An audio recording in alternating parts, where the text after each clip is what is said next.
Hello बच्चों, स्वागत है आपका कॉन्सेप्ट सिग्मा में। मैं किशन यादव आज आपके लिए आया हूं क्लास 10th का प्रश्नावली 1.3। इसमें जो प्रश्न है वो बहुत ही महत्वपूर्ण है।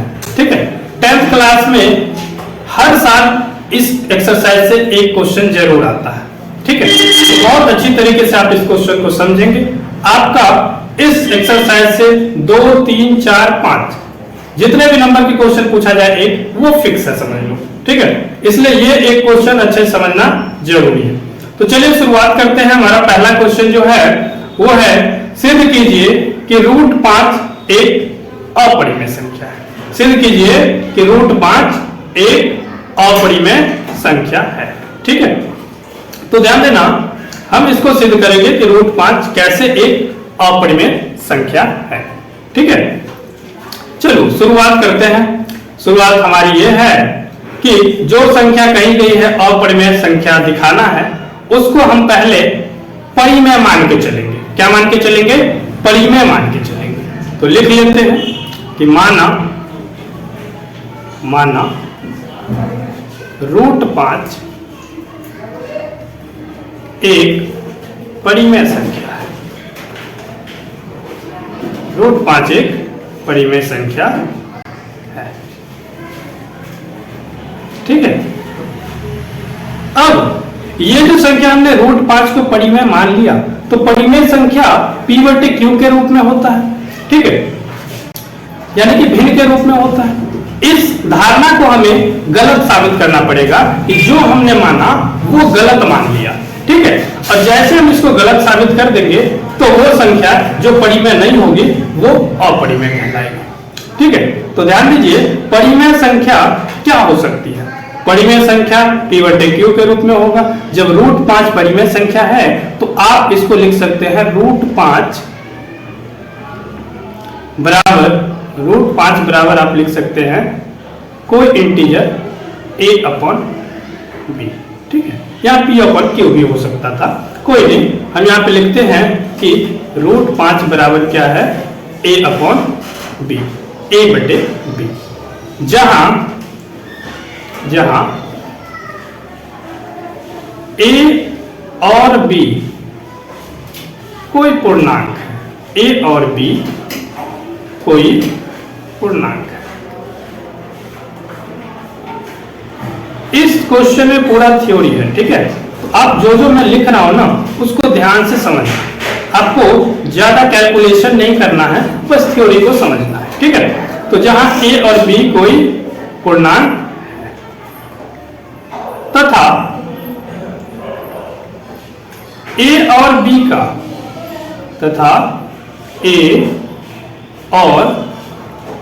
का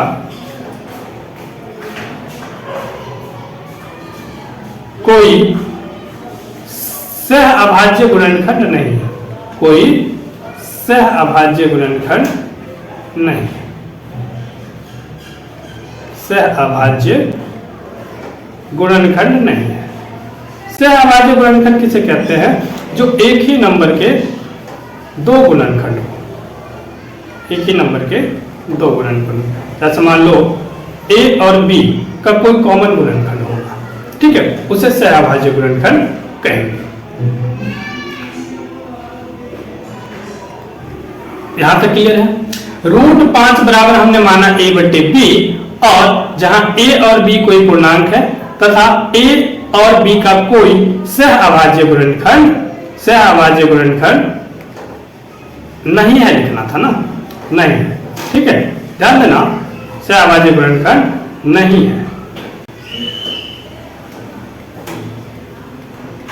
चलिए, यहां तक आपको लिखना ही लिखना है। जब भी रूट 5 वाली संख्या आ जाए या 3 वाली, कुछ भी आ जाए, ये लिखना ही है सब में। अब क्या करेंगे? जो संख्या आपने माना कि रूट 5 बराबर a/b, ठीक है, a/b, इसको क्या करेंगे? b नीचे है तो डिवाइड में है, अपना साइड बदलेगा तो रूट 5 के साथ गुना हो जाएगा। यानी कि आप इसको लिख सकते हैं 5 रूट अंडर 5b बराबर में a। ठीक है, अब अब ध्यान से देखिए कि b√5 या 5√b बराबर क्या हो गया a। तो b को यही दोनों तरफ अब कर लेते हैं स्क्वायर, दोनों तरफ वर्ग कर लेते हैं, दोनों तरफ वर्ग करने पे दोनों तरफ वर्ग करने पे, ठीक है।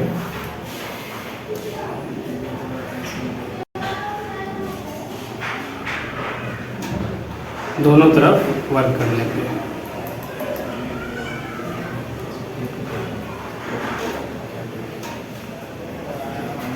दोनों तरफ वर्ग करने पे, ठीक है। जब दोनों तरफ वर्ग करोगे तो जो संख्याएं हैं वो क्या हो जाएगा, √5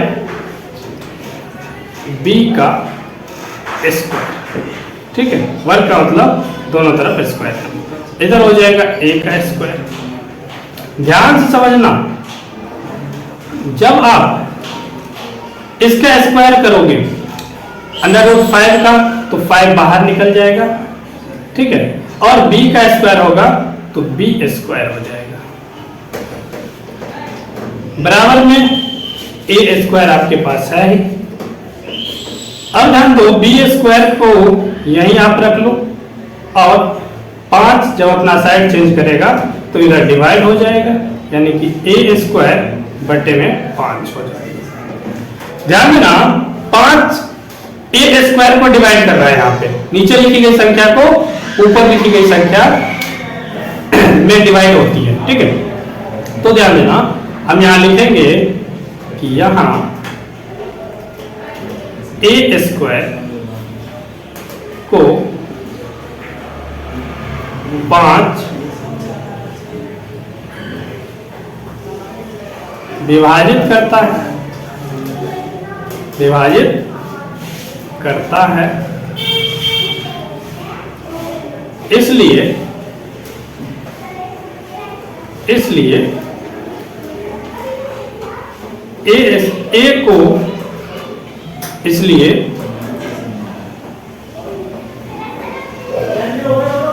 इसलिए a को भी 5 विभाजित करेगा, a को भी 5 विभाजित करेगा, ठीक है। ध्यान देना, a को भी 5 विभाजित करेगा, ठीक है।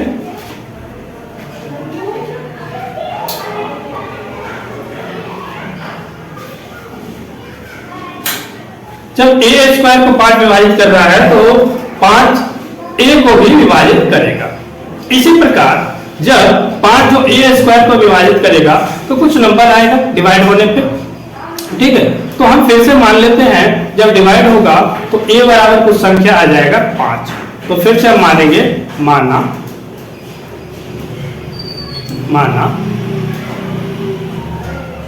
a बराबर 5 और साथ में कोई इंटीजर होगा c, ठीक है, जहां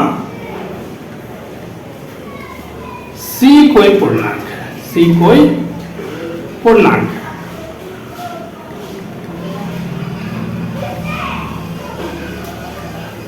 ठीक है। ध्यान देना, a बराबर क्या संख्या होगी, 5c, जहां c कोई पूर्णांक है। अब जो हमारे पास समीकरण था इसको हम मान लेते हैं समीकरण 1, हमने माना नहीं था तो इसको आप मान लीजिए समीकरण 1। कौन सी संख्या थी वो संख्या थी आपके पास ये, इसको आप मान लीजिए समीकरण 1, ठीक है। अब a की वैल्यू समीकरण 1 में रख लीजिए, जहां a है यानी कि a स्क्वायर है, इसकी जगह हमने जो a बराबर माना 5 से, वो आ जाएगा इसमें। तो सबसे पहले जो समीकरण था वो लिख लो। समीकरण आपके पास क्या बना था, 5b स्क्वायर बराबर a स्क्वायर, ठीक है। 5b स्क्वायर बराबर a स्क्वायर आप यहाँ पे लिख लो, 5b स्क्वायर बराबर a स्क्वायर।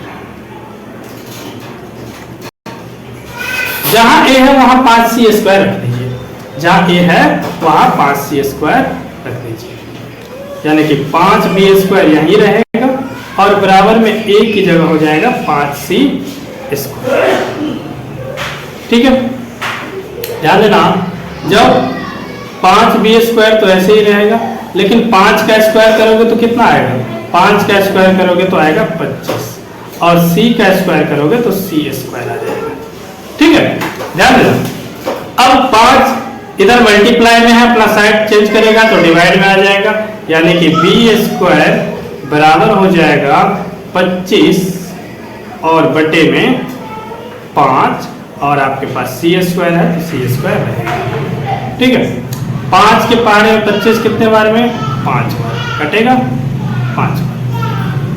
तो b स्क्वायर बराबर आपके पास संख्या मिला, b स्क्वायर बराबर आपके पास संख्या मिला 5 और c स्क्वायर। ठीक है, अब c स्क्वायर यहीं रख लो, और 5 जो गुना हो रहा है वो इधर आके भाग में हो जाएगा, यानी कि b स्क्वायर बटे में 5 हो जाएगा। अब यहाँ क्या आप देख रहे हैं कि 5 जो है b स्क्वायर को भी भाग कर रहा है ना, तो आप लिख देंगे यहां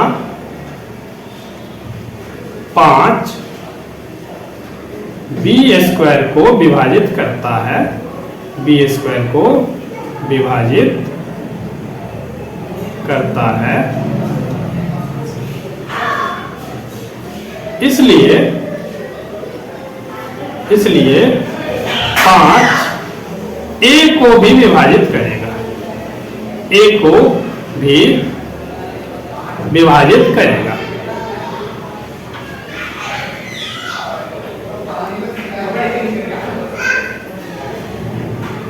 ठीक है, आपने देखा कि a जो है a स्क्वायर को यहाँ 5 विभाजित कर रहा है। ठीक है, और यहां देखा कि b स्क्वायर को भी 5 विभाजित कर रहा है, यानी कि a और b जो हमने माना था कि सह अभाज्य गुणनखंड है, सह अभाज्य गुणनखंड है, इसका कोई गुणनखंड नहीं है सह अभाज्य गुणनखंड, लेकिन यहां देखने को आपको क्या मिल रहा है कि एक नंबर b को भी 5 डिवाइड करता है, एक नंबर a को भी डिवाइड करता है। ठीक है, और 5 a को भी डिवाइड कर रहा है, 5 b को भी डिवाइड कर रहा है।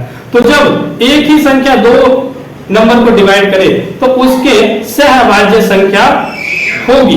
ठीक है, सहअभाज्य संख्या होगी, इसलिए हमने जो माना वो गलत साबित हो गया कि हमने मान लिया था कि ये इसके कोई भी अभाज्य सहअभाज्य गुणनखंड नहीं है, लेकिन यहां तो निकल के आ रहा है कि 5 हम देख रहे हैं कि b स्क्वायर को विभाजित कर रहा है, और 5 हम देख रहे हैं कि c को भी विभाजित और a को भी विभाजित करता है। यहाँ b लिखना है आपको। ठीक है, a तो हमने पहले लिखा था, यहाँ लिखना है b। यदि 5 b स्क्वायर को विभाजित करता है, इसलिए 5 b को भी विभाजित करेगा। तो अब हमने जो माना वो हो गया गलत, क्योंकि हमने तो माना था कि कोई सहअभाज्य गुणनखंड नहीं होता है। ठीक है, इसलिए यहाँ विरोधाभास उत्पन्न हो रहा है कि जो संख्या हमने मान लिया था वो गलत साबित हो गया। तो लिख देंगे आप कि a 5 जो है, अतः 5 a तथा b दोनों को विभाजित करता है, दोनों को विभाजित करता है।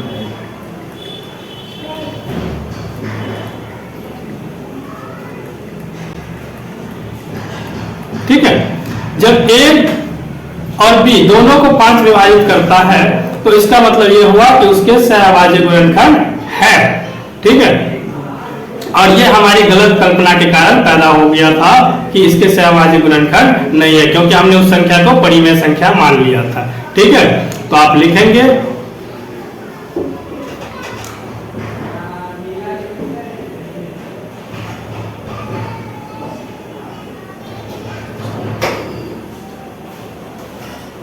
करता है, इसलिए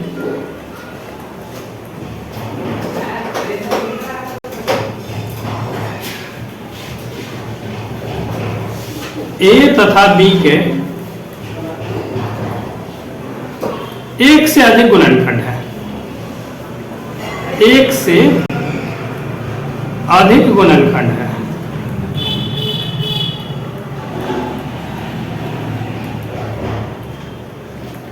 ठीक है, ध्यान देना, जब 5 ए और बी दोनों को विभाजित कर रहा है, ठीक है, तो इसलिए ए और बी के एक से अधिक गुणनखंड है और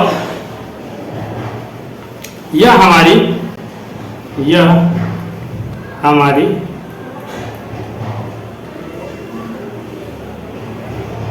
गलत कल्पना के कारण, यह हमारी गलत कल्पना के कारण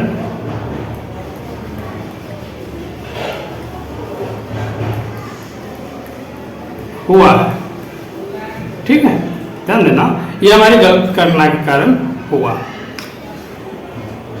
अतः √5 एक अपरिमेय संख्या है,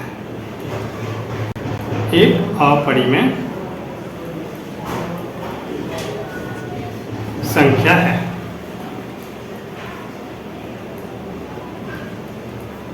ठीक है, ध्यान देना, इस तरीके से आपने इस क्वेश्चन का हल निकाल दिया। तो एक बार शुरू से देखते हैं। माना √5 एक परिमेय संख्या है, √5 बराबर a/b था, जहां हमने a और b पूर्णांक मान लिया, जिसमें a और b का कोई असहभाज्य संख्या सहभाज्य गुणनखंड नहीं है। ठीक है, इसको हमें गलत साबित करना था, तो हमने √5 बराबर a/b ले लिया। ठीक है, दोनों का वर्ग करने पे ये हो गया 5b² बराबर में a², b² बराबर 5 को इधर कर दिया डिवाइड। यहाँ आपको क्या मिला कि a² को 5 विभाजित करता है, इसीलिए a को भी 5 विभाजित करेगा। ठीक है, सेम इसी प्रकार हमने a की जगह कोई इंटीजर मान लिया कि a बराबर है 5c। ठीक है, क्योंकि 5 से डिवाइड करता है तो 5 तो आएगा ही और साथ में कोई इंटीजर आ जाएगा c। ठीक है, तो ध्यान देना, जहां c कोई पूर्णांक है, हमने क्या किया, जो इक्वेशन हमने एक माना था, ये एक इक्वेशन लिखा और उसमें समीकरण की वैल्यू a की वैल्यू रख दिया। a की जगह हमने 5c² रख दिया, तो 5b² बराबर इधर हो गया 25c², 5 का इधर डिवाइड हुआ तो आ गया 5c² और यहाँ c² बराबर 5 इधर आके डिवाइड। तो आपने देखा 5 जो है b² को विभाजित करता है, इसलिए 5 b को भी विभाजित करेगा। 5 a तथा b दोनों के विभाजित करता है, इसलिए a तथा b के एक से अधिक गुणनखंड होंगे और यह हमारी गलत कल्पना के कारण हुआ है। अतः इस प्रकार जब हमने उसको √5 को परिमेय मान लिया था, यह गलत साबित हो गया, इसलिए √5 परिमेय नहीं है, अपरिमेय संख्या। ठीक है, तो इस तरीके से इसका आंसर यहाँ कंप्लीट होता है। आपको समझ में आया होगा, तो ठीक है, चैनल को सब्सक्राइब कर लीजिए, वीडियो को लाइक कीजिए और दोस्तों के साथ शेयर कीजिए। हम मिलते हैं बहुत जल्द नेक्स्ट क्वेश्चन के साथ। ठीक है, धन्यवाद।